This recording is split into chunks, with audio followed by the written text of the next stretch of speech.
अस्सलाम वालेकुम। आपको प्रोग्राम हर फिराज में खुश आमदीद कहते हैं। मैं हूं जमील फारूकी और यह मकबूल जान साहब निजी मसरूफियात की वजह से इस वक्त अमरीका में मौजूद हैं और हमारे साथ वाया स्काइप मौजूद होंगे। नाज़रीन, अफगानिस्तान के सूबे नंगरहार में दौलत इस्लामिया का सरबरा अब्दुल हसीब मारा गया है। इत्तलात यह है कि अब्दुल हसीब भारतीय एजेंट था और नंगरहार के पहाड़ों में भारतीय एजेंटों को तरबियत देता था जो बाद में पाकिस्तान और अफगानिस्तान में कार्रवाइयां करते थे। कितनी बड़ी कामयाबी है ये, प्रोग्राम के पहले हिस्से में हम बातचीत करेंगे औरिया साहब से। औरिया साहब, कितनी बड़ी सक्सेस है ये? देखिए, नंगरहार जो इलाका है ये अफगानिस्तान की हुकूमत का एक स्ट्रांग होल्ड सा इलाका रहा है और अब भी है।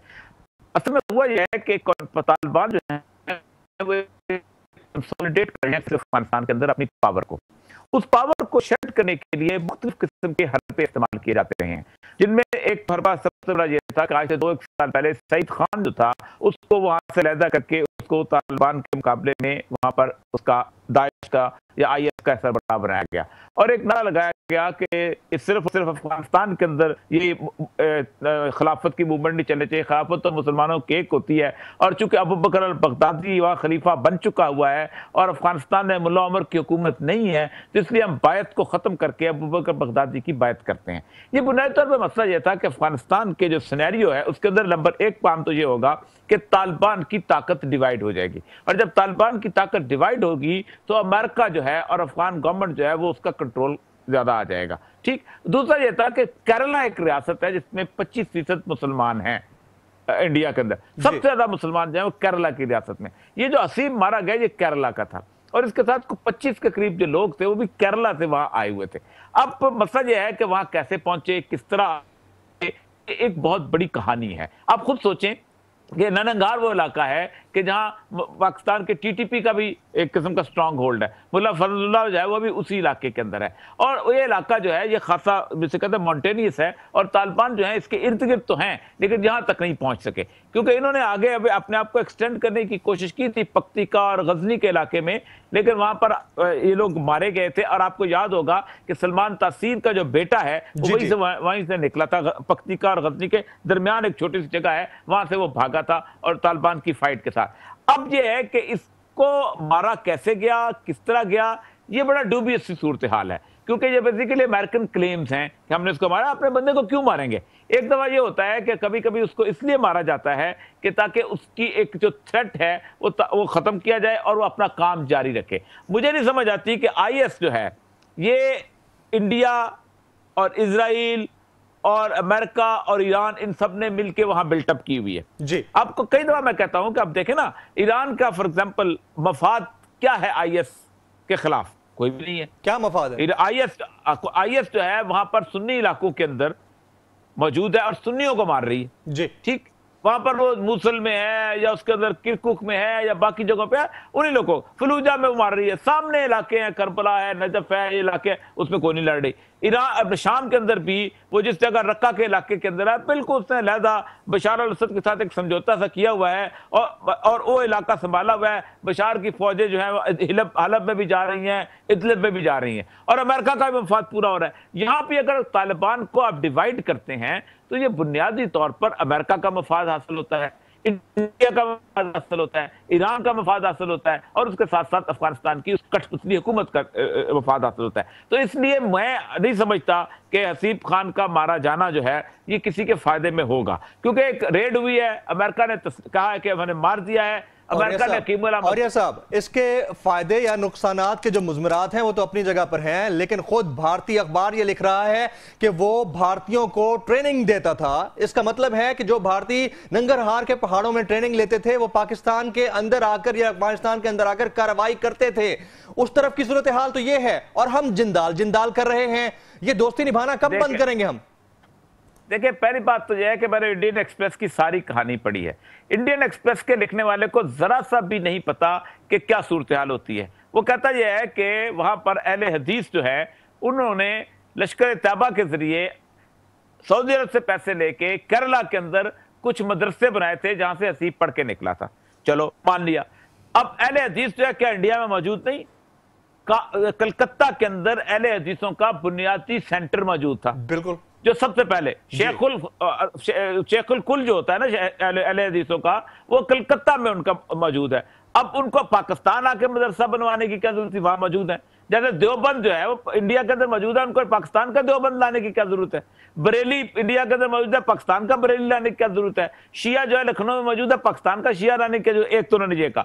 उसके बाद उन्होंने कहा कि चूंकि ये अहले हदीस थे तो उन्होंने सऊदी फंड लेके ये वहां चले गए अफगानिस्तान के अंदर जहां उनके मसलक के लोग हैं। अब अफगानिस्तान में अहले हदीस है ही नहीं जी, अफगानिस्तान में तो देवबंदी है। ठीक, उसके बाद फिर अखबार लिखता है कि चूंकि वो देवबंदी मसलक से तल्लुक रखते हैं और वो चूंकि अहले हदीस के साथ हैं और लश्कर तैयबा। अब इतना कंफ्यूजन मैंने जिंदगी में किसी अखबार में नहीं देखा। ना उसको ये पता है कि देवबंदी और अहले हदीस की आपस में फाइट क्या है, ना उसको ये पता है कि देवबंदियों को अपना सऊदी अरब सपोर्ट नहीं करता, उसको ये पता है कि अहले हदीस को सपोर्ट करता है उसको, और सिर्फ लश्कर तैयबा का नाम डालने के लिए। एक तो ये है। दूसरा ये है कि उसको वहां के इलाके का अंदाजा ही नहीं है, अफगानिस्तान का भी अंदाजा नहीं है कि नंगहार में कौन कौन से कबाइल वहां रहते हैं। मुल्ला फजलुल्लाह अगर वहां पहुंचा भी है तो उसकी बुनियादी वजह यह है कि नंगहार के कबायली जो मशर हैं, जो बड़े होते हैं, उनकी जो एलिजियंस है, उनका जो ताल्लुक है वो बेसिकली अशरफ गनी और इन लोगों के साथ है। इसलिए वो इलाका जो है वो तालिबान के हाथ में उस तरह नहीं आया, लेकिन उसके इर्द गिर्द मौजूद हैं और वो इलाका पाकिस्तान के इसलिए करीब है, इसलिए वहां से ये लोग आ जा सकते हैं, इसलिए उन्होंने उसको सेफ हेवन के तौर पे बनाया हुआ है। तो मैं नहीं समझता कि ये मारा गया होगा। अगर मारा गया भी है तो हुआ ये होगा कि हो सकता है कि ये बंदा जो है उनसे निकल गया हो, उनकी बात ना मान रहा हो, क्योंकि अमूमन मारा जाता। और यह सब जब भी अफगानिस्तान और ईरान की बात आती है तो तज़किरा भारत का जरूर आता है। आपको याद होगा जिस अंदाज से ईरानी आर्मी चीफ ने पाकिस्तान को यह धमकी दी कि पाकिस्तान के अंदर आकर कार्रवाई करेंगे और दहशतगर्दों को मारा जाएगा, तो उसके बाद ईरानी सफीर को पाकिस्तान के दफ्तर खारजा तलब किया गया और उसको सख्त सरजनिश की गई है। पाकिस्तान ने यह एहतजाज तो करा दिया है। मैं आपसे यह जानना चाहूंगा, क्या यह एहतजाज ही काफी है या इससे ज्यादा शदीद रद्द-ए-अमल होना चाहिए था पाकिस्तान का? पहली बात तो यह है कि ईरान ने शुरू ही से पाकिस्तान के अंदर अपने आप को सफारती आदाब के मुताबिक कभी ठीक नहीं रखा। ज़ियाउल हक ने जिस वक्त ज़कात का और उशर का कानून नाफिज किया था तो यहाँ के जो शिया कम्युनिटी थी उन्होंने उनके खिलाफ एहतजाज किया था और वो जाके उन्होंने एक धरना दिया था इस्लामाबाद में। आप हैरान होंगे कि ईरानी सफीर उस धरने में आके बैठा था। ये सफारती आदाब के इंतहाई खिलाफ चीज है। ठीक, और पूरी बात यह है कि ईरान ने हमेशा मुस्लिम उम्मा के खिलाफ एक स्टैंड लिया है। जिस वक्त शाह ईरान था उस वक्त भी जुल्फकार अली भुट्टो ने इस्लामी सरबराही कॉन्फ्रेंस बुलाई थी और उसमें शाह ईरान नहीं आया था। उसने कहा था मैं नहीं आऊंगा, सारी दुनिया आ गई थी, सारे मुस्लिम उम्मा आ गए थे, कदाफी आ गया था। अब देखा ना, कदाफी और सऊदी अरब की तो आपस में फाइट थी ना, जमाल अब्दुल नासर और वगैरह की उनकी तो फाइट थी ना। ठीक है, बशार अल असद की तो फाइट थी, तो ये रशियन ग्रुप में थे, कम्युनिस्ट ग्रुप पे थे, वो अमेरिकन ग्रुप पे था, लेकिन ये आ गए थे। शाह ईरान उसमें नहीं आया था। आप हैरान होंगे। अच्छा, उसके बाद अगला मैं आपको बताऊं कि जिस वक्त जफर इलानी साहब ने, और रिकॉर्ड हैं टीवी पे, उन्होंने ये कहा है कि एक दफा हुआ ये था कि ईरान और पाकिस्तान के कुछ ताल्लुकात कशीदा थे और वो बेनजीर भुट्टो के साथ, प्राइम मिनिस्टर के साथ थे। उस वक्त फॉरेन ऑफिस का एक कंसल्टेंट वहां पर मौजूद होता है, एडिशनल सेक्रेटरी लेवल का। तो ईरानी सफीर ने बाकायदा आके धमकी दी थी कि अगर आप ये समझते हैं कि पाकिस्तान जो है वो हमारे मफादात का तहफ़्फ़ुज़ नहीं करेगा तो मैं पाकिस्तान के अंदर 1 घंटे के अंदर 75,000 मुसल्लह अफराद सड़कों पे ला सकता हूं। ये ईरानी सफीर की धमकी। जफर इलानी साहब मौजूद हैं, आप तो टीवी के कंपेयर हैं, किसी से बुला के पूछा जा सकता है, और वो कहते थे कि मैं एकदम स्टन रह गया था कि ये कैसा आदमी है कि मेरे सामने ये बात कर रहा है। अब ईरान का मसला ये है कि ईरान जो है वो ईरानी सिर्फ और सिर्फ अपने मफादात का तहफ़्फ़ुज़ करते हैं। उनका मफाद इस वक्त हिंदुस्तान के साथ वाबस्ता है, उनका मफाद अफगानिस्तान के साथ वाबस्ता है, और इसीलिए साहब जब हमें पता है कि उनका जो मफाद है वो हिंदुस्तान के साथ वाबस्ता है, जब हमें यह पता है कि कुलभूषण पकड़ा कहां से गया था, जब हमें यह पता है कि कुलभूषण कौन से पासपोर्ट पे ट्रेवल कर रहा था, कौन से मुल्क के ताजिर का नाम जाहिर करके वो ट्रेवल कर रहा था, जब ये सब चीजें हमें पता है तो हमारा रद्द-ए-अमल उतना शदीद क्यों नहीं है? हमारे वजीर आजम अपने मुंह से क्यों नहीं निकालते हैं कुलभूषण का नाम? अमूमन हम समझते हैं कि जंग होती है तो जंग में आपको सामने खड़ा होना चाहिए और जंग बहुत इंपॉर्टेंट चीज है। उस दौरान जंग ना हो तो तिजारती ताल्लुकात सामने रखने चाहिए। नहीं, ऐसा नहीं होता। आपको याद होगा कि सबसे पहला जो काम आपने मदीना में पहुंच के किया था वो ये किया था कि अबू सुफियान के काफिले को कहां से रोकना है, ताकि शाम के तरफ जाने वाला जो काफिला है उसके रास्ते की तिजारती नाकाबंदी की जाए। यानी आप दुश्मन जो है उसकी तिजारती नाकाबंदी को एक बुनियादी उसूल समझते हैं। ये रसूलुल्लाह सल्लल्लाहु अलैहि वसल्लम की स्ट्रेटेजी है, ये उनका लाया अमल है। और इसी वजह से आपको याद होगा कि अब्दुल्ला बिन हज़रमी जो था वो मारा गया था और उसके बाद बदर की जंग शुरू हुई थी और अबू सुफियान का काफिला एक साइड से निकल गया था। अब अगर जो शख्स समझते हैं कि हिंदुस्तान हमारा दुश्मन भी रहे, हिंदुस्तान जो है वो हमारे साथ तमाम तर मजालम भी मुसलमानों पे जारी रखे, कश्मीर के अंदर भी उसके मजालम जारी हों, मुसलमानों के को पूरे इंडिया के अंदर सुख का सांस भी ना मुयसर आए, आपके मुसलमान भाई हों, आपके साथ भी रोज बॉर्डर फोर्सेस जो उनकी आपस में क्लैश करती रहें, तो आप खुद सोचें प्राइम मिनिस्टर ऐसा कर रहा है तो वो बुनियादी तौर पर इस्लाम के उस असूलों की खिलाफवर्जी कर रहा है जो रसूल अकरम सल्लल्लाहु अलैहि वसल्लम ने हमारे लिए वज़ा किए थे।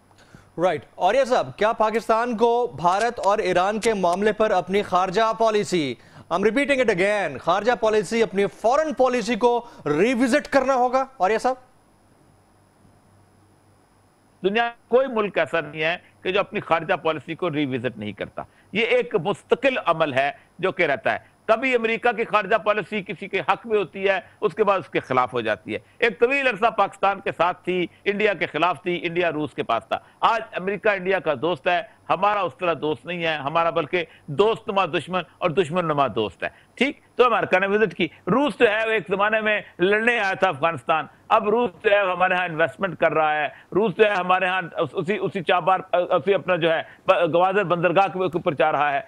चीन की पॉलिसी किसी जमाने में कम्युनिस्ट चीन की थी, आज वो रूस का दोस्त है। फॉरेन पॉलिसी आपके मफादात की ताबे होनी चाहिए। और एक बात आप याद रखें, ये जो होता है ना कि हमारा पड़ोसी है, फला है, आप मुझे बताइए दुनिया में कौन सा मुल्क है जिसने पड़ोसियों के साथ बना के रखी हो अगर पड़ोसी खिलाफ हो?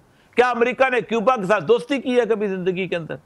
ठीक, क्या कभी फ्रांस ने इंग्लैंड के साथ दोस्ती की है? मुस्तकिल 120 साल की जंग है और चली आ रही, अभी भी चली आ रही है, अभी भी किसी न किसी तक हालात चलते हैं। ये जो चाइना का और ताइवान का मसला है, क्या वो भूल गए हैं? ठीक, तो मसला यह है कि आपको पता होना चाहिए कि आपका अगर कोई वाकई दोस्त नहीं बनता और आपके खिलाफ साजिश करता है और आपके दुश्मन का दोस्त बन जाता है, आपके दुश्मन जो है वो वहां बैठ के एक $2 बिलियन इन्वेस्टमेंट कर रहा है, उसको रास्ता मिल रहा है, उसको तिजारती एवेन्यूज मिल रहे हैं, उसके लोग वहां काम कर रहे हैं, उसके जासूस वहां पर रह रहे हैं, तो इसका मतलब यह है कि आपको उसको रिविजिट करना पड़ेगा। अफगानिस्तान का जहां तक तल्लक है, मैं कई दफा कह चुका हूं कि अफगानिस्तान में 30 साल जिन दुश्मनों ने पाकिस्तान के खिलाफ साजिश की, 1948 के अंदर खान अफ कल्लात के बड़े भाई ने जब इंसर्जेंसी की थी, प्रिंस अब्दुल करीम ने, तो भाग के अफगानिस्तान गया था और वहां जाके उसने अपने आप को मुनज़्ज़म किया था। 60s के अंदर शेर मोहम्मद मरी, जिसे जनरल शेरफ कहते थे, वो यहां पर एक कम्युनिस्ट इनकलाब लाने के लिए मूवमेंट चला रहा था, वो भाग के गया तो अफगानिस्तान में गया। 74 में जो इंसर्जेंसी हुई है, जिसमें अजमल खटक यहां से भाग के गया, जिसमें मैंगल ट्राइब वहां से वहां पहुंचा, जिसमें यूसुफजई गए, जिसमें खैर पश्मरी की कौम वहां पहुंची, वहां जाके इकट्ठे होते थे, इंडियन सफीर उनको मिलता था, उनको पैसे देता था, वो लेके यहां आते थे, धमाके करते थे, लोगों को कत्ल करते थे, वापस भाग जाते थे। जुम्मा खान सूफी ने अपनी किताब फरेब नातमाम में पूरे का पूरा मामला खोल के रख दिया है कि कैसे हमें इंडिया पैसे देता था, अफगान हुकूमत थी। अब वही हुकूमत दोबारा है, ठीक है, हमने उनको सपोर्ट किया, ठीक, क्योंकि ये सारे लोग जो थे, ये रशीद दोस्तम वाले लोग, ये अब्दुल्ला वाले लोग, ये अशरफ गनी वाले लोग, यही लोग थे कि जो ईरान अफगानिस्तान पे हुक्मरान थे और इंडिया के साथ इनके तल्लुकात थे। हमने अफगानिस्तान की जो फोर्सेस हैं, आज़ादी की फोर्सेस, हुर्रियत की फोर्सेस, जिनमें मुजाहिदीन शामिल थे, जिनमें तालिबान शामिल थे, हमने उनको धोखा दिया, हमने उनका साथ नहीं दिया, हमने इन सांपों को दूध दे के पाला। आज ये इंडिया को अपने मुल्क में लाके उन्होंने बिठाया है। हम पहले दिन कहते थे ये सांप मत पालो, ये इनको दूध मत पिलाओ, तुम अमेरिकियों के कहने पे इनको पाल रहे हो। हालात, वाकयात और तारीख ने इस बात को साबित किया है। लोग पकड़े भी गए हैं, दुनिया में इस चीज की शवाहिद भी मिले हैं। मुल्ला मंसूर की हम बात करते हैं, ईरान के रास्ते पाकिस्तान में दाखिल हुआ। कुलभूषण की बात करें, ईरानी पासपोर्ट पे पाकिस्तान में दाखिल हुआ। उसके बाद धमकी देने वाला भी ईरान है और धमकाता पाकिस्तान को है। पाकिस्तान क्यों खामोश है? पाकिस्तान का रद्द-ए-अमल कितना शदीद होना चाहिए इसके ऊपर? और ये सब देखें, ईरान को कुछ थोड़ा सा खुमार है इस वक्त, उसकी रीसेंट अपनी जो फतूहात हैं और वो भी अमेरिका और रूस के साथ मिलके। देखिए, वो उन्होंने शाम के अंदर एक फतह हासिल की है, और फतह हासिल की है उन्होंने अपने ही मुसलमानों के ऊपर। ईरान को ये खुमार है कि उन्होंने एक मुसलमान मासूम निहत्ते मुसलमानों का खून बहाने के बाद वो बहुत शायद ताकतवर हो गए, इसलिए उन्होंने कहा है कि हम मक्का और मदीना को छोड़ के तमाम तर इलाकों को जिसको चाहेंगे हम उनको तबाह बर्बाद कर देंगे। ठीक है, अब चलो ठीक है, मक्का और मदीना के अलावा भी तो हजरत सैयदा आमना का जो कब्र है वो तो मदीना में नहीं है, वो तो मदीना से बाहर है, वो तो अब्बा में है। आप अगर मदीना को, ठीक है, उसके बाद और कितने वैसे करनी जो है उनका देश तो यमन है। ठीक, इसके साथ अरब के कौन कौन से जगह जहां रसूलुल्लाह सल्लल्लाहु अलैहि वसल्लम के कदमों के निशान नहीं, क्या तबूक को भी तबाह कर दोगे जहां रसूलुल्लाह के कदमों के निशान मौजूद हैं? क्या आप उस पूरे का पूरा जो सफर है जहां से आप उठ के शाम जाते थे, आप उसको भी तबाह कर दोगे? मतलब अजीब गरीब ये लोग हैं।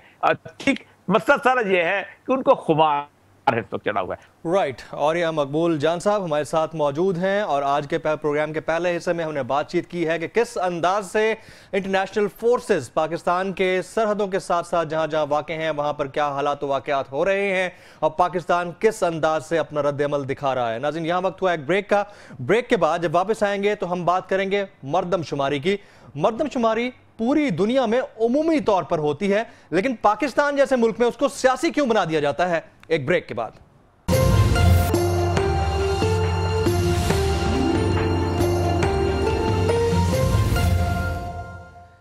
जनाब, मरदमशुमारी यानी सेंसस पूरी दुनिया में होता है, मामूल के मुताबिक होता है, लेकिन पाकिस्तान में मरदमशुमारी को न जाने क्यों सियासी मसला बना दिया जाता है। पाकिस्तान में होने वाली मरदमशुमारी में छोटी ज़बानों को नज़रअंदाज किया जा रहा है। सिर्फ 9 ज़बानें ऐसी थीं जिनके लिए खाने बनाए गए, बाकी 65 ज़बानों को, इत्तलात ये हैं कि 65 लैंग्वेजेस को, रीजनल लैंग्वेजेस को इग्नोर किया गया या नज़रअंदाज किया गया है। और यह साहब से इसी पर बातचीत करेंगे। और यह सब ऐसा क्यों हो रहा है पाकिस्तान में? देखिए, दुनिया पूरी में सेंसस जो है वो उनकी प्लानिंग का बुनियादी हिस्सा होता है, और उस प्लानिंग के हिसाब से उनके यहाँ तौसफ़ात बिल्कुल नहीं होते, वो अपने हिसाब से उसको चलते रहते हैं। अब दुनिया पूरी जो है वो अब एक मुख्तलिफ किस्म के ब्लॉक्स का हिस्सा नहीं रह गई, माइग्रेटरी सूरत हाल बन चुकी हुई है। कोई कहीं पैदा होता है, कहीं जाके नौकरी करता है, और किसी और जगह जाके वो दफन हो जाता है। ये पूरी दुनिया का दस्तूर बनकर ये मुल्कों तक भी महदूद नहीं रह गया। आप जिस मुल्क में मैं इस वक्त अमरीका में हूँ, अगर इस अमरीका में से बाहर से आने वाले लोगों को निकाल दिया जाए तो अमरीका में तो बाकी कुछ नहीं रहता। बिल्कुल, अमरीका के बारे में कहता है it's on the track of the immigrants. ठीक, हर साल तकरीबन 8-10 लाख लोग जो हैं वो यहाँ दाखिल होते हैं, और उसके अंदर उसका हिस्सा बनते हैं, फिर उसको मरदमशुमारी का भी हिस्सा बनते हैं, उसके इलेक्शन का भी हिस्सा बनते हैं, उसकी पॉलिटिक्स का भी हिस्सा बनते हैं। पाकिस्तान का मसला यह है कि पाकिस्तान में वो समझते हैं कि जैसे 1947 में पाकिस्तान था वैसे रहेगा तो ये मुल्क ठीक है, वरना तो हम नहीं रहने देंगे। ठीक, अब देखिए, कोयटा सिर्फ कोयटा जो है, इस कोयटा में 1947 तक कोयटा जो था उसमें 2 कबीले रहते थे, एक कांसी होते थे, एक शवानी होते थे, और एक तीसरा जो था वो वहां पर सेटलर्स की पॉपुलेशन होती थी। ठीक, 1,10,000 से ज्यादा का मुल्क नहीं था, शहर नहीं था। अब वो इस वक्त पश्तून प्रिडोमिनेंट सिटी बन चुका हुआ है, पठान वहां पर आके आबाद हो चुके हुए हैं, और उसकी बुनियादी वजह यह है कि जो रिसेंट बलोच इंसर्जेंसी हुई है उससे आ गए। अब ये एक फैक्टर था, वहां से निकले लोग, आपने पंजाबियों को भेजा, वो वहां पर आके आबाद हो गए। कराची एक छोटा सा 3-4 लाख लोगों का शहर होता था। अब उस शहर में सिंधी भी आके आबाद नहीं होना चाहते थे, या वहां पर पारसी होते थे, या वहां पर मेमन होते थे, या वहां पर वो लोग होते जो कारोबार करते थे। आप अपने कोई हैदराबाद में बैठा रहा, कोई वहां जनाब सक्खर में बैठा रहा, कोई शिकारपुर में बैठा रहा। लोग जाहिर बात है वहां कारोबार जब बढ़ा, जब वहां पर वहां चीजें, तो लोगों ने आना ही था। कारोबार अपनी एक एक्टिविटी लेके आता है, वहां पर पोर्ट्स बनी, कोई बाहर से भी आए, फिर इंडिया से जो लोग हैं वो जाके उन्होंने अपना पूरा वहाँ दिल्ली, कानपुर, हैदराबाद बनाने की कोशिश की, वो बन गया। इसी तरह लाहौर शहर जो है, हमारे बचपन में लाहौर में 2 ट्राइब होते थे मशहूर, एक अराई होते थे और एक कश्मीरी होते थे। ठीक, इन दोनों के में ही आखिर जीत हार होती थी। अब इस वक्त यह है कि आज गुजरात से भी लोग बैठे हुए हैं, फैसलाबाद से भी बैठे हुए हैं। जिस शख्स को अपना शहर पसंद नहीं आता उठ के आके लाहौर में आके डेरा डाल देता है। लाहौर में अब ये तस्वर ही नहीं रह गया कि कोई कश्मीरी होगा जीतेगा या कोई अराई होगा जीतेगा। ठीक, यही हालत इस्लामाबाद, रावलपिंडी की है। इस्लामाबाद तो ऐसा शहर है कि जिसमें दुनिया, पाकिस्तान का हर बंदा वहां पर मौजूद है। तो लेकिन मसला तरह यह है कि हमारी सियासतदानों ने इसको, इस मर्दमशुमारी को बुनियादी तौर पर यह कहा कि जो हमारा बच्चा जिस इलाके में था, हमारी औलाद जिस इलाके में थी, हमारा हारी जिस इलाके में था, हमारा जो ट्राइब का बंदा जिस इलाके में था, उस इलाके के अंदर उसके अलावा दूसरा कोई नजर नहीं आना चाहिए। यही वजह है कि उसको एक कॉन्स्टिट्यूएंसी इशू समझते हैं, ठीक। और इसी कॉन्स्टिट्यूएंसी इशू ने हमें तबाह बर्बाद कर दिया है। हम ना अपने किसी इलाके को डेवलप होना देखना चाहते हैं और ना कुछ करना चाहते हम। लेकिन औरिया साहब, बात छोटी लैंग्वेजेस को नजरअंदाज करने की भी है, बात छोटी लैंग्वेजेस को, जबानों को नजरअंदाज करने की भी है। ये भी एक क्वेश्चन मार्क है। चले, वो लोग नहीं बोलते, इंटरनेशनल मीडिया तो बोल रहा है। मैंने देखिए, बीबीसी ने अजीबोगरीब बात की है। बीबीसी ने बात की है कि जी उसके अंदर लोकल लैंग्वेजेस जो है उनको आपने उसमें इस्तेमाल नहीं किया। मसला सारा यह है कि यूनेस्को की एक रिपोर्ट है कि तकरीबन 45,000 जुबानें ऐसी हैं कि जो ख़त्म होती चली जाएंगी। अब मदर टंग का मतलब ये नहीं होता कि आप उसके अंदर वो जैसे कहते हैं गुजरात की जो गुजरात में जो लोग बोलते हैं जुबान, वो और फालिया की जुबान मुख्तलिफ है दोनों। अब फालिया वाले और आगे जाकर झंग में और मुख्तलिफ हो जाएगी, ठीक। इसी तरह वो सारे के सारे जो है वो उसकी पढ़ा करते हैं और उसकी अलग-अलग जुबानों के एक्सेंट भी मुख्तलिफ हो जाएंगे, चीज़ें भी मुख्तलिफ हो जाएंगी। बलूचिस्तान के अंदर मतलब मेजर जुबानें 3 ही है ना, बरोई है, बलोची है जी, और पश्तो है, बिल्कुल ठीक है। थोड़ी बहुत फारसी है, वो उसको फारसी को तो उन्होंने गिना हुआ है। लेकिन अगर कोई ये शख्स कहे कि नहीं बलोची में मकरानी बलोची मेरी जुबान है, या मेरी बलोची में मेरी अपना डेरा बुकटी वाली बलोची जुबान है अलहदा, तो इस तरह नहीं होता। दूसरी बात यह है कि जुबानें वही सर्वाइव करती हैं कि जिन जुबानों का अदब लिखा जाता है। हालत यह है कि पाकिस्तान में पंजाबी अगर ये कहे कि मेरी जुबान सर्वाइव करेगी, तो पंजाबी नहीं कर सकती। जिस पंजाबी का सबसे बड़ा शायर फैज अहमद फैज जो है, वो एक डेढ़ सफे की पंजाबी नज़म लिखता है जिंदगी के अंदर, जी। यही है ना जी। आपके आज जितने भी गजल को शायर हैं उर्दू में गजल लिख रहे हैं, कौन पंजाबी में लिख रहा है, ठीक। हमारी औलादें जो हैं वो उर्दू बोल रही हैं, उनको आप पंजाबी बोला, उनका कहते हैं अबू ये बात क्या हुई है कि आप क्या हमें सुना रहे हैं। कराची के अंदर जो पश्तून वहां जाके आबाद हुए थे, आहिस्ता आहिस्ता अपनी पश्तो भूल गए, जी। कराची आप देख रहे, रामपुर से ज्यादा पठान जो खालिस पठान तो कहीं नहीं गए, जो उनका वहां पर इलाका था यूपी का। अब रामपुर में जोश में आबादी जैसे लोग जहाँ लखनऊ में पैदा हुए, अब जोश में आबादी का बाप पश्तो बोलता है, जोश में आबादी उर्दू का कादर कलाम शायर था। ये वक्त के साथ चीज़ें बदलती हैं, ज़ुबानें डिप्लीट होती हैं, ख़त्म होती हैं। हमने इनको इशू बनाया और मुझे समझ नहीं आती, बीबीसी पे हैरत होती है कि बीबीसी जिसके सामने दुनिया सारी मौजूद है, जिसको पता है कि दुनिया में ज़ुबानें ख़त्म हो रही हैं, जिसको पता है कि गैलिक ख़त्म हो गई है स्कॉटलैंड में, कौन बोलता है, जिसको पता है कॉकनी ख़त्म हो गई है लंदन के अंदर, कौन बोलता है, ठीक है। उसके बावजूद भी चलते चले और साहब ये इशू तो भले जैसा इशू था, लेकिन एक जेन्युइन इशू को हम इग्नोर नहीं कर सकते। पूरी दुनिया में सेंसस होता है, मर्दमशुमारी होती है और बड़ा रेगुलर इंटरवल्स के साथ होता है, आप भी इस चीज के शाहिद हैं। लेकिन हमारे यहाँ पाकिस्तान में अब साल के बाद अब जाके मर्दमशुमारी हो रही है। इसकी क्या वजह है? हम इतना ताखीर क्यों करना चाह रहे हैं? क्या सियासी जमातें नहीं चाहती हैं कि ऐसा हो और जो वोटर लिस्टें बने वो सही तरीके से बने ताकि आइंदा इंतखाबात शफाफ हों? ऐसा तो नहीं है। देखें, मैं 1998 की सेंसस मैंने करवाई थी जब मैं था एडमिनिस्ट्रेशन के अंदर, और उस वक्त मैंने उस सेंसस के अंदर भी चाकी के इलाके में तो हो गई थी जी, लेकिन कोयटा में शोर मच गया था और कोयटा में नहीं हो सकी थी, और उसमें नुकसान कोयटा के रहने वालों को हुआ था। यही महमूद खान अचकज़ई उस वक्त कहते थे कि हम कोयटा में सेंसस नहीं होने देंगे, हमारे लिए मसाइल बनते हैं ये। उस वक्त ये पठान जो थे उसी को समझते थे जो कुचलाक में रहता हो या गुलिस्तान में रहता हो। अब चूंकि उनका मफादात का और मामला हो गया है, अब पश्तून आबादी का मसला है, अब बाहर से आए हुए पश्तूनों को भी गिनना है, अब वो कहते हैं हमारी आबादी को गिनो, ठीक। ये इनके सियासतदानों के अजीबोगरीब मुनाफिकाना खेल है। 98 के बाद हमने किसी ने जरूरत ही नहीं की सेंसस करने की। सेंसस एक रेगुलर अमल है। अब हमारे यहाँ मसला पता क्या है? हमारा मसला यह है कि वो समझते हैं कि एक बंदे ने एक जगह रोड पे आया, वो अगर टिकट खरीदा उसने जाके कोयटा से और जाके खुददार में भी ये सिबी में करा लिया। अब वो एक दफा तजवीज़ आई थी, हमारे ज़माने में भी तजवीज़ आई थी 98 में कि एक दिन कर्फ्यू लगा दिया जाए और सेंसस कर ली जाए। बड़ा आसान है, अब करो भाई, करो तो सही किसी न किस तरीके से, लेकिन कोई करना नहीं चाहता। और इसमें सारा पखंड जो है, सारा खराबी जो है वो है उनकी। उसकी एक वजह है कि हमारे यहाँ इलेक्शन की लिस्टें जो है ना वो डिलिमिटेशन के हिसाब से बनी हुई है। मसलन और आपको कराची में चले जाएं, आपको जहां जहां जहां जहां एक इलाके के उर्दू स्पीकिंग नजर आएंगे वहां की एक कॉन्स्टिट्यूंसी बनी हुई है, जहां सिंधी नजर आएंगे वहां कॉन्स्टिट्यूंसी बनी हुई है। इसी तरह गुजरात में मेरा अपना शहर है, आपको जाटों की अलहदा एक चांद के गोल दायरे की तरह कॉन्स्टिट्यूंसी बनी हुई है। बीच में से शहर में चूंकि गुजर हैं तो गुजरों की और तरह की कॉन्स्टिट्यूंसी बनी हुई है। ये इन्होंने पाकिस्तान की सियासत के इलेक्शंस को तबाह बर्बाद किया है। अब या तो इनको एक साइड पे कर दिया जाए और उनको कहा इंसान के बच्चे बनो, हम सेंसस प्योरली कर रहे हैं और उसके बाद हम डिलिमिटेशन करेंगे। इनको असल मसला यही है कि ये समझते ये है कि अगर सही तौर पे सेंसस हो गई तो हमारे ये हल्का बंदियां जो हैं ये तबाह हो जाएंगी। अब मुझे ये समझ नहीं आती। राइट। और ये साहब हमारी दुआ है, जिस तरह आप कह रहे हैं कि सारे मामला प्योरली हों तो सेंसस का मामला भी प्योरली हो। और एक और मामला है जिससे आप भी अवेयर हैं, हम भी अवेयर हैं, और वो मामला है JIT के काम करने का, और अल्लाह करे कि वो भी प्योरली हो। आपको मालूमात होंगी कि JIT का इजलास हुआ और इसहाक डार और वजीर आजम को बुलाकर सवाल करने का कहा गया है। आपकी नजर में ये मामला अब किस तरफ जा रहा है? और ये सब देखें, ये एक डबल एज वेपन है।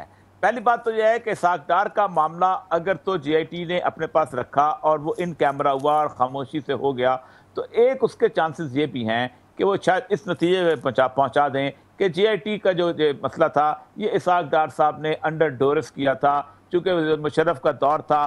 तो आप इसकी हम दोबारा तहकीकात हमने की हैं तो हमें तो कोई ऐसी लीड नहीं मिली, ये ऐसी बात है। ठीक, अच्छा, एक ये। दूसरा ये है, ये भी हो सकता है, दूसरा ये है अगर साफ करना चाहें, क्लियर करना चाहें, क्योंकि मुझे इन लोगों से तवक्को नहीं, मैं अच्छा है, हो सकता है बहुत ईमानदार। आप ये कहना चाह रहे हैं कि क्लीन चिट भी मिल सकती है, आप ये कहना चाह रहे हैं? और ये सब उसकी एक वजह है, उसकी वजह यह है कि इसी FIA के इन्हीं डायरेक्टर साहिबान ने उनका केस किया था, वो जो था अपना हज स्कैंडल वाला केस। और हज स्कैंडल में मैंने कल भी बताया था कि हज स्कैंडल में उन्होंने क्लीन चिट देने के सारे बंदोबस्त कर दिए थे। अबू अहमद आकिफ के पास उमर अल बकरी आया था और उसने कहा था कि मेरे 9 लाख दिरहम जो हैं जो बच गए हैं क्योंकि मैंने वो किक बैक के तौर पे देने थे और मैं गवाही देने को तैयार हूं।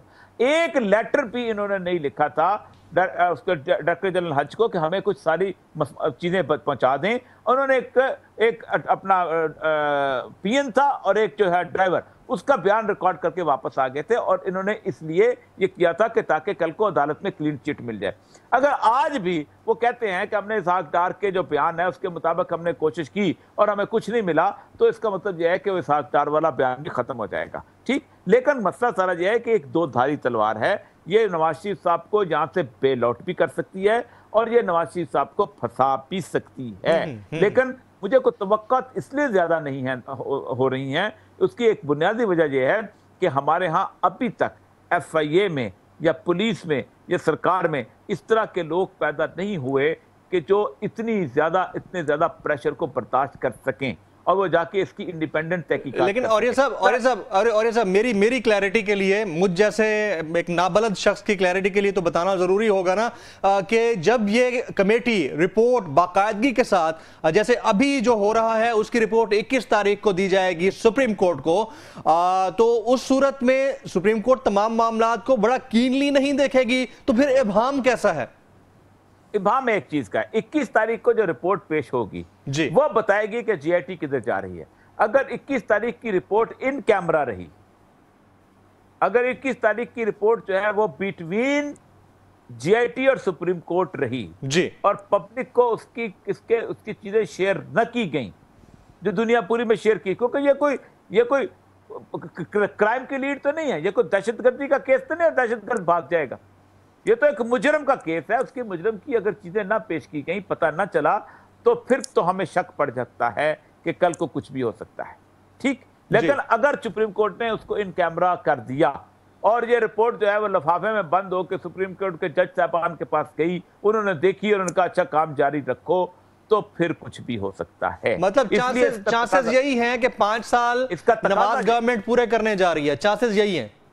नहीं, चांसेस मैं खुशफहम आदमी हूं, मैं समझता हूं कि अल्लाह करे कि जो लोग हैं इनमें सारे अच्छे लोग हैं, ये सारे अच्छे लोग जी, जितने लोग उसके अंदर आए हैं ये ठीक लोग हैं, अल्लाह ताला इनको हिम्मत दे और ये सारी की सारी चीज को इन्वेस्टिगेट कर सके। जिस दिन JIT ने एक चीज मांग ली नवाज शरीफ साहब से कि आप हमें वो डीड ला के दें, क्योंकि you are liable to give, आप हमें वो उस कागजात ला के दें अपनी उसकी मलकियत के, और आप हमें कंपनी की डीड ला के दें ओरिजिनल कागज से, उस दिन पता चल जाएगा कि ये जीआईटी किधर जा रही है। और उनको पब्लिकली कहना चाहिए कि हमने उस नवाज शरीफ से ये मांग ली है, और अगर नवाज शरीफ इनकार करेंगे तो फिर पता चल जाएगा कि अब नवाज शरीफ बुनियादी तौर पर अपने जुर्म पर पर्दा डाल रहे हैं। राइट, तो असल ठीक है। में 21 के बाद पता चलेगा। अगर ये इन कैमरा हो गई, अगर ये इसको इन्होंने खामोशी से छुपाने की और दबाने की और मट्टी डालने की कोशिश की, तो फिर नवाज शरीफ को मुबारकबाद भी दी जा सकती है कि आपको इस पाकिस्तान के करप्ट सिस्टम पर राज करने का पूरा हक हासिल है। Point taken. औरिया साहब, क्योंकि अब आप अमेरिका में बैठे हैं और वहां से बैठकर स्काइप के जरिए हमसे बातचीत कर रहे हैं, तो अमेरिका के बारे में बात करना बहुत जरूरी है और आपसे जानना बहुत जरूरी है। यह फरमाइएगा, अमेरिका में मजहबी तासुब किस हद तक बढ़ा है? रिपोर्ट्स क्या कहती हैं?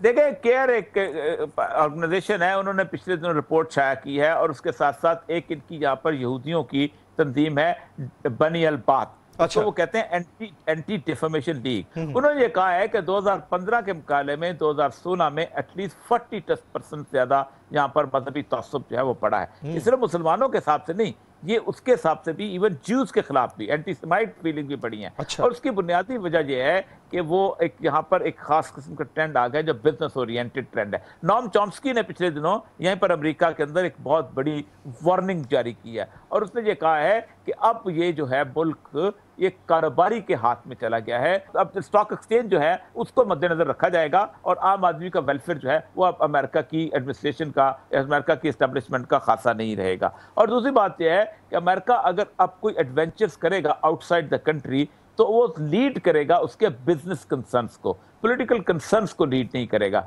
और वो कहता यह है कि तमाम तर जितने भी उसके बंदे आ रहे हैं, those are basically of the Wall Street people. वो बंदे जो हैं वो कारोबारी लोग हैं। पहले होता था कि उनकी कोई पॉलिटिकल बैकग्राउंड थी। अब देखे ना, एक और बात आपको बताऊं मैं चलते चलते कि पूरी दुनिया के अंदर पुराने जितने भी ट्रेडिशनल सियासतदान थे वो शिकस्त खा रहे हैं।